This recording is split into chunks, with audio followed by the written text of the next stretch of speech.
Hey everyone, and welcome to the ultimate tailgating party.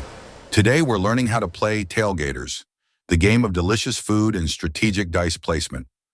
First, let's set up the game. Take the 8 tailgate boards, numbered 1 through 8, and line them up on the table. These are your different tailgating spots. Next, bring out the food cards. If you're playing with 3 or 4 people, you'll need to remove all the cards with the 5+ symbol.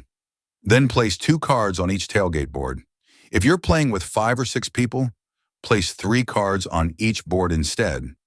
Each player chooses a color and takes all 8 matching dice. Deal 2 food cards to every player. Keep these cards secret because they'll come into play later during final scoring.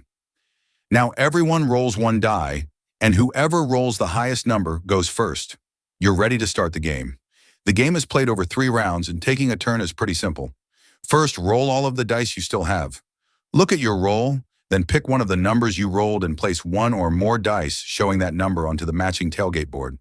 For example, if you rolled a 5, you can put a die on the number 5 board. You don't have to play all your dice at once. You can hold some back for later turns if you'd like. There are also a couple of special dice. If you roll a 9, that's called a copycat. It can become any other number you rolled that turn. So if you rolled 2 3s and a 9, you can treat the 9 as a third 3. If you only rolled a 9 and a 0, then the 9 can become any number from 1 through 8. Now, if you roll a 0, things get interesting. You can use 1 0 per turn to replace an opponent's die on any board with your own. The die you replace doesn't go away. It has to be moved to a different tailgate board of your choice. But keep in mind, using a 0 ends your turn immediately. Players keep taking turns like this until all the dice have been placed. When the round ends, it's time to see who won each tailgate. On each board, check who has the most dice. If there's a tie, those tied players remove their dice from that board and don't get any cards from it. If there's a clear winner, that player takes one of the food cards from the board. Then the player with the second most dice gets to take a card. And in a 5 or 6 player game, the player with the third most dice also gets one. Any leftover cards are discarded. Once all the cards are claimed, clear the boards and refill them with new cards.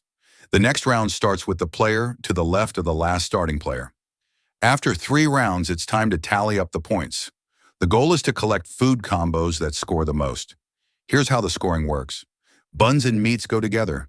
Hamburgers, hot dogs, and sausages need to be paired with a bun card to score points, and adding condiments like ketchup or mustard makes your score even bigger. Tortilla chips are worth 2 points on their own, but if you pair them with a dip card, like salsa or guacamole, those points get multiplied. If you manage to collect wings, blue cheese, and celery as a set, that's worth a solid 12 points. And then there are chocolate chip cookies. The more you collect, the more they're worth. 1 cookie is 1 point, 2 cookies are 3 points, 3 are 6 points, 4 are 10 points, 5 are 15 points, and 6 cookies give you a huge 21 points. When everyone has added up their totals, the player with the highest score wins the game. If there's a tie, the player with the most completed food sets takes the win. And that's how you play Tailgaters. Now get out there and start tailgating.